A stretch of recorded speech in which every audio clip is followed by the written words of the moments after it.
My name is Jaisankar Sarma. Please call me Jay. I work as the Global Director for Field Operations with World Vision International. I want to share with you this morning some of my learning and reflection on instituting an organization-wide measurement and reporting process on what your organization is contributing to transformation development. I don't come here as an expert, but I come here as someone, as a fellow sojourner who's been dealing with this issue for about 10 plus years. I don't come at it as a monitoring and evaluation specialist per se. I come at it as a line manager responsible to make an effective contribution that we should. Okay, so what I'm going to be focusing on for the next 20 minutes or so, for you to be able to make a contribution and measure and report on your contribution, you have to have an articulated theory of change, whether implicit or explicit. How do you view the world? How do you see transformational development happening? And what is your contribution to the transformational development? And then how do you align your own strategy, your own programming approaches towards what you believe? And then put in place a monitoring and evaluation system that is empowering the folks who are in the front line. Okay. And then I'm going to be sharing some examples what we've learned in the journey. Okay. What is transformation? Obviously, this term transformational development has two terms. Transformation, development. If you forget for a couple of minutes that you're experts in transformation development, if you're an average person on the street, when you hear the term transformation, what would come to your mind? Some of the dictionary definitions include a marked change in character, composition, condition, relationships, a radical change, an inside-out change. A change over which no one person, no one set of conditions has control over. Okay, it's profound radical change. If you think of the term development, most people will tell you, or dictionary may say, something such as development is associated with something that's progress. So when you bring these two terms together, transformational development, you're talking about an outside progress that is dynamically related to an inward change. Development that is propelled by transformation, or development and transformation come together in some way. There are some assumptions around transformational development. We believe such a change, such a profound change, God is at the center of such a change. Our programs, our fundings, and our activities can help. They can also create a lot of harm. But then we believe God is the one who institutes, who brings such a change. No matter what development you think about, say reduction in malnutrition, or reduction in infectious diseases, improvement in learning outcomes, improvement in, say, no matter what development outcomes that you think, there are values, there are changes at the level of values, worldviews, relationships, lots of things that are involved. Let's just take an example, reduction in malnutrition of underfed children. Okay, what contributes to reduction in malnutrition? Underweight or wasting. Obviously, children's access to nutrition. Exclusive breastfeeding for the first 6 months of a child. Proper weaning births at the 6th month. Supplementary diet. Proper management of diseases. All those things. Take any of that, break it down. What are the things that would contribute to, say, for example, exclusive breastfeeding? Okay. That means a mother being able to have proper nutrition herself. Or proper birth spacing. What are the things that are involved? Okay. Gender equity. A husband and wife being able to make a decision together. Intra-household food distribution. Mom's not just always getting to eat leftover food. So no matter what development outcome that you talk about, there are issues of self-image, identity, relationships, access to resources. It's not just about progress. It's about deep changes, profound changes. Profound changes where human beings are the center and God being the primary agent. There are lots of things in transformational development that lie outside the control of an agency such as World Vision. We can do certain things, but then there are lots of things that are outside the control. Okay. So this is World Vision's understand simple definition of transformational development, a process. The emphasis is on process.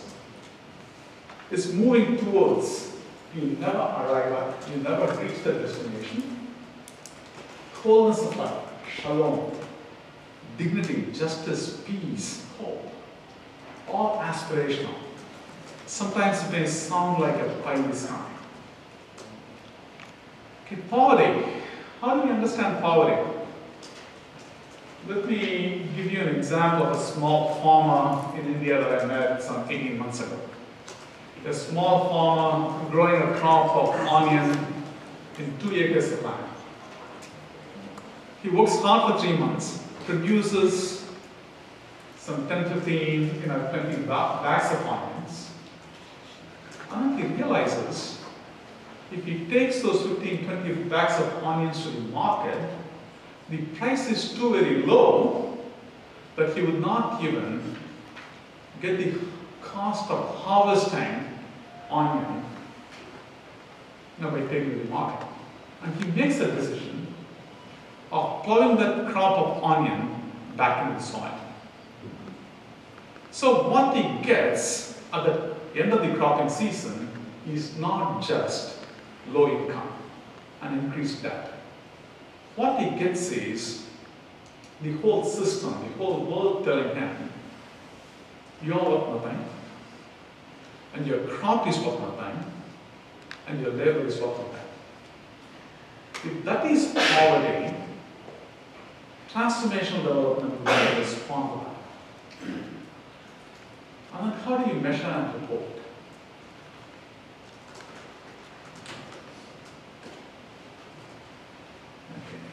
Once again, here is World Vision's definition of poverty. It's an overcomable condition of deprivation, vulnerability, and broken relationships.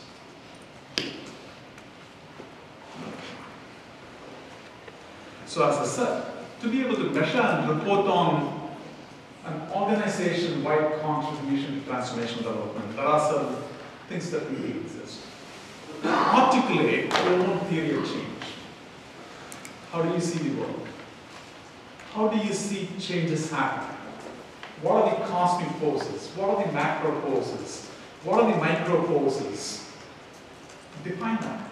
And then what is your specific contribution within that? And then what are your priorities? How do you align your own programming, your own contribution to your vision, to your values, to your own contribution? And how do you hold yourself accountable? All of us measure and report on our contribution at an individual program level. We can all show a good evaluation report of a single program.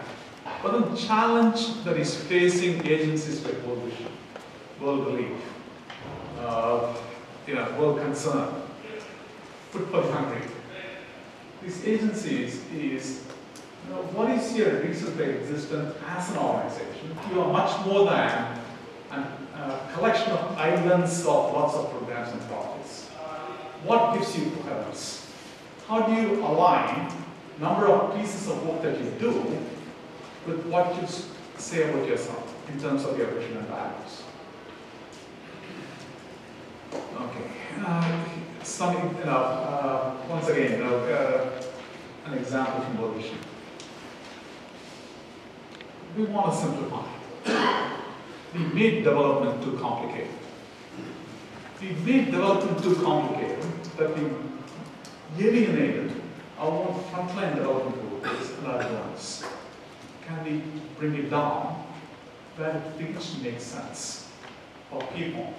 Maybe a high school diploma who are in the frontline doing development work. Your mom in the suburban Midwest who faithfully gives $30 a month, believing that she can make a difference by giving $30 a month. How do we make our complex development understandable and accessible to those people? For World Vision, there are three things that are very important. It should be in our DNA, no matter whether we do fundraising or we do development work. These are not three separate things. These three things will need to come together in a dynamic manner. What are they? These are our fundamental values. Number one, we are Christian. What does it mean? We look at all of life together. We don't dichotomize social versus spiritual versus physical. We see the lordship of Christ over everything. That's being Christian. Second, being community-based. There's a recognition that communities, no matter how destitute they are, they have something to contribute. They have something to contribute to overcome critical limiting factors in their own situation. Every human being is endowed by the Creator with his own creative image. That means they can do something to overcome their own situation. God has been present in the community ever before World Vision Garden, and God will continue to be present in the community long after World Vision leaves. Local government is there. People have been working together. Church is present. How do we recognize, affirm, and build on local community organizations, governments, churches, businesses? Help them to do whatever they do well. And then how do we help our staff to be incarnational in the community-based? Thirdly, being child-focused. We see children as the barometer for poverty. Children as the barometer for development. We want to prioritize children, especially the most vulnerable children in the development work that we do.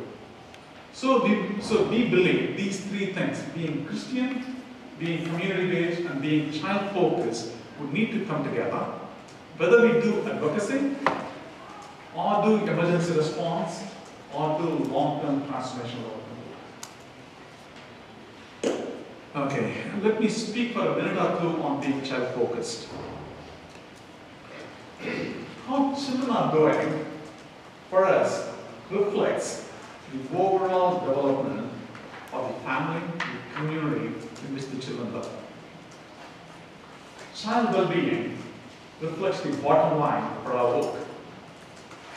If there's increase in the income level of the households, but if children are not doing well, they can miss the mark.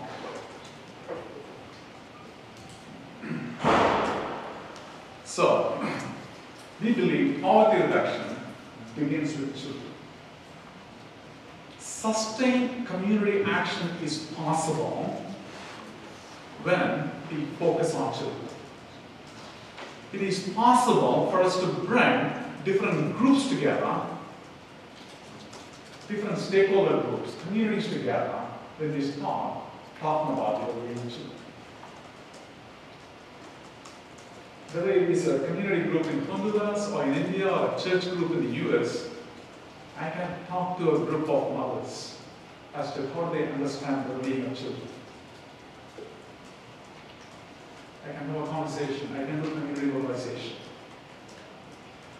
Every person, every parent, whether poor or rich, they want their children to do well. Focus on children is simply good development.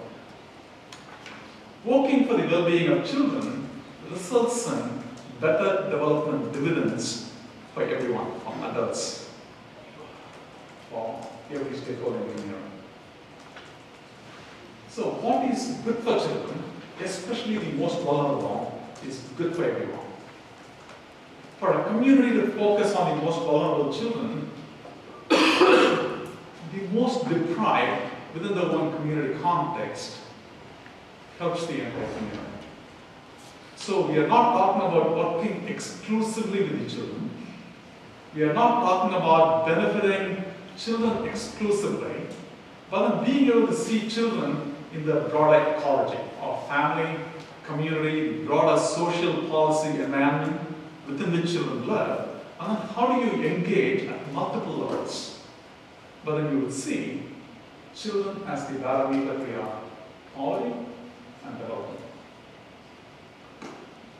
We see this pattern in our Lord Jesus. He grew in wisdom, stature, in favor with God and favor with the community. A pattern of growth and development.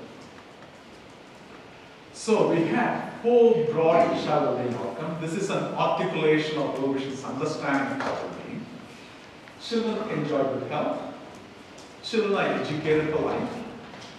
Children love God and love their neighbors. Children are cared for, protected, and are participated.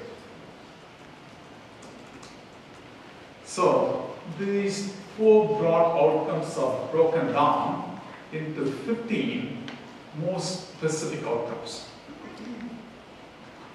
No matter what you do in World Vision, we have about 2,700 development programs in about 65 countries. We do emergency response. No matter what you do, your programs have got to contribute to one or more of these child well-being outcomes. Based on your country context, based on your community context, based on your needs, you have to contribute. Okay. Otherwise, you are outside the expectations, mandates that exist within the vision. 15 simple child well-being outcomes that everyone can understand, relate to. This is what I would want for my children. So what we've done is, we've taken each one of those 15 child well-being outcomes, developed a standard list of indicators. Some of these indicators are what we call as summary indicators, meaning these are indicators that are relevant no matter which context you're working in. These are important indicators that make sense no matter in which context you're working. There are some context-specific indicators from which our programs can choose and put into their own design documents. Okay. So these inform our country-level strategic priorities, indicators for country strategy, as well as indicators of success for specific programs. So these are the indicators that they refer to as they develop their design documents, as they do their reporting, as they do their evaluations. These are the indicators. I'm just kind of simply showing for one a partial list of indicators. Okay? So this is, in summary, World Vision's theory of change, and how it informs our development understanding, and how it provides that outline for our global measurement and reporting system. Now let me briefly speak to some underlying issues when it comes to measurement and reporting. This is Andrew Natsios, the former administrator in USAID. Doing good is not good enough. You have to show what kind of good are you doing. you and I know the development effectiveness is questioned. There's a lot of pressure on agencies such as World Vision to show impact, to show results. Okay. So, this is an important issue. All agencies such as World Vision are under pressure from our own government structures, from donors, increasingly from public to give you 30 or 50,000. So, well, there are some important questions for us to ask. Why are we measuring? Is it for World Vision to take credit? Or is it for a larger purpose? If you keep in mind my own description of transformational development, can any one agency truly take credit for changes at the highest level? For example, reduction in malnutrition. It is possible for me to come up with numbers and then, be able to attribute results to World Vision's work by having randomized controlled trials and those kind of things. But then it will be prohibitively expensive for an operational agency.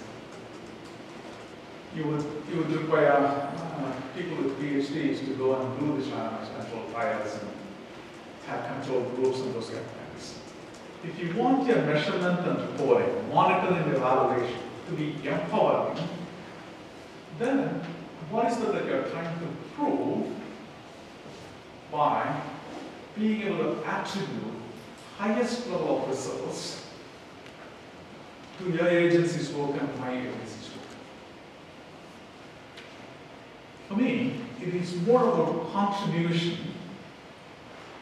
Has World Vision made a contribution to this change rather than being able to attribute certain sets of results to World Vision's work?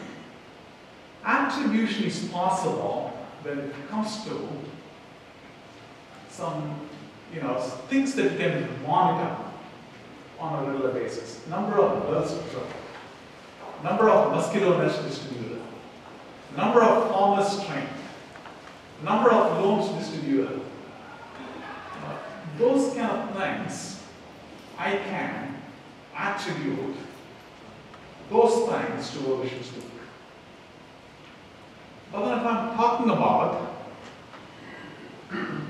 improvement in learning outcomes,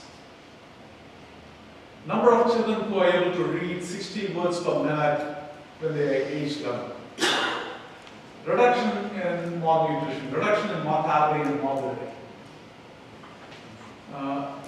number of people in the community who are on a positive journey, who are on a positive faith journey, who increases in church participation. If you're talking about those things, it becomes increasingly difficult and prohibitively more expensive for any agency to think about. So it's about contribution.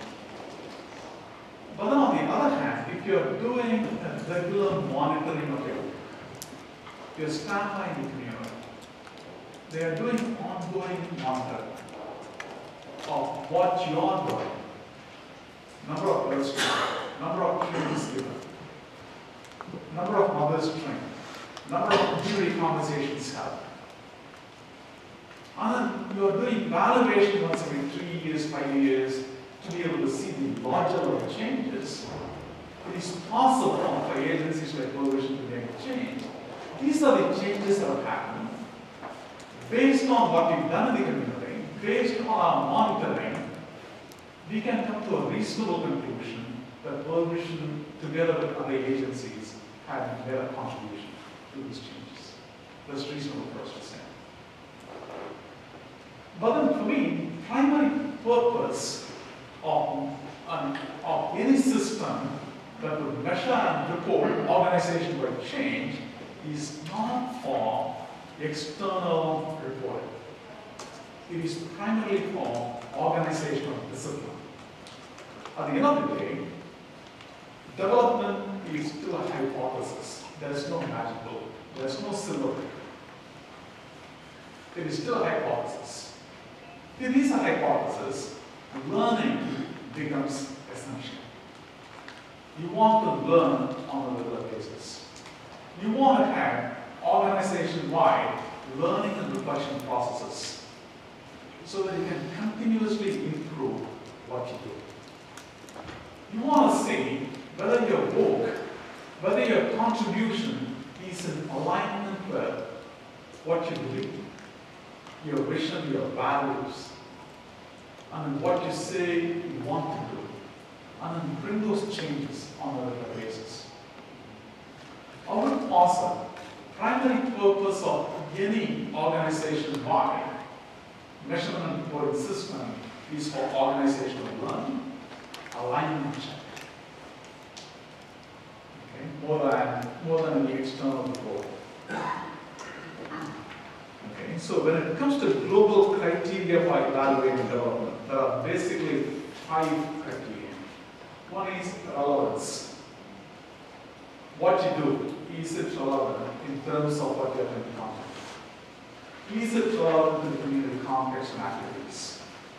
Relevance. Is it relevant to the changes that you're trying to achieve? Second is efficiency. The input that you put out, the activities that you do they result in the appropriate results? Okay, that's efficiency. Sustainability. Would the results last after the funding has ceased to exist? Will the community groups be able to sustain the results? Effectiveness. Effectiveness is simply about the higher level changes that I talked about. Have you not just completed the activities that you said you would complete? It's not just a question of have you drilled enough wells, but when drilling the wells has resulted in reduction in infectious diseases. Okay. And then finally, impact. What are the kingdom changes that have happened? Because you drilled the well, are more girls going to school?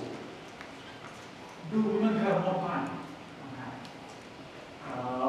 The untouchables, Harijans, do they have access to water? Are they empowered? What are the ripple effects that's impact?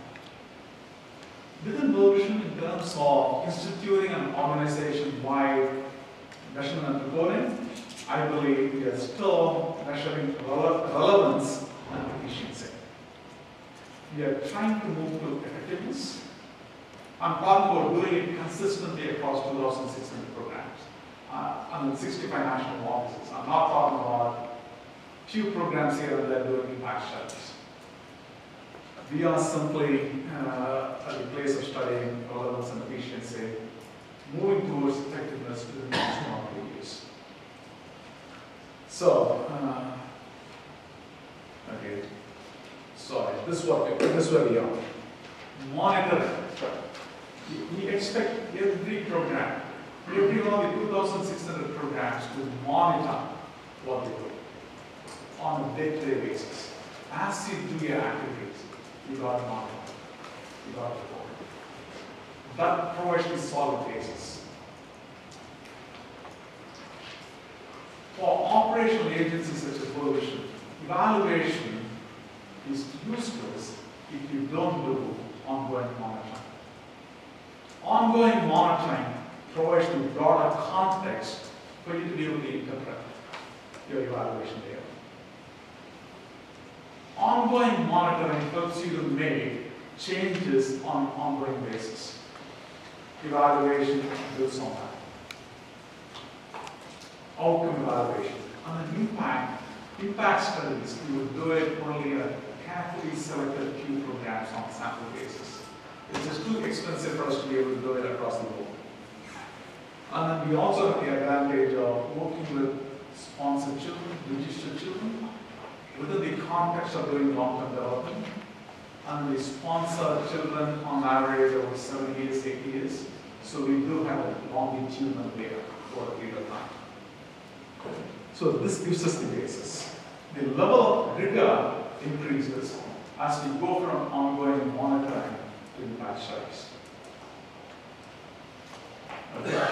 comments and then throw out the examples and I'm done. When it comes to impact evaluation, we believe evaluation has to be transformative in itself. If our understanding of development is transformational, then evaluation has to be transformative as well. So what do I mean by that? Those of us who work at the community level, you and I know, you cannot contribute to transformation unless and otherwise you are also being transformed. When you work in the community, you know after a couple of years, you've gained a lot more than you can. You are not only a change agent, you are also being changed. Transformation by its very nature is mutual. So given that, evaluating transformational outcomes within itself need to be transformative, both for the evaluator as well as for the participants. You gotta use spiritual disciplines when it comes to evaluation. Fasting and prayer, use of the scripture, discernment. You need to give them in the evaluation. You can't just turn impact evaluation into totally 100% scientific secular methodology and expect to measure development that is transformation. So, evaluation should include observations to measure changes and inadequacies in work groups, behavior related to co-parameters, focus group discussions, listening, PRA, PLA, all those things to be extremely important. I give you 2 examples of what I learned from impact evaluations. Both of them happen to come from India. This is a place in somewhere in the central part of India, Baroda in Madhya Pradesh. This particular community had a notoriety for police, high crime rate, alcoholism, witchcraft, idol worship. What did Prohibition do? Community organization around soil and water conservation, training of farmers, microloans, an incarnation of life of development workers who live in the community with people. The effects? More than 30 self-help group on women, increase in household assets, food security of households, children go to school, no more witchcraft, no more criminal activities, but a worshiping God, worshiping true and living God. Many of these results were not in the doctrine. If you had followed just an outcome evaluation, we would have even had it in our lens, in our evaluation terms of reference to find this out. One more. This is in the south of India. One of the methods that we used was a dream map with children. Okay? One of the major problems was alcoholism of men and domestic violence.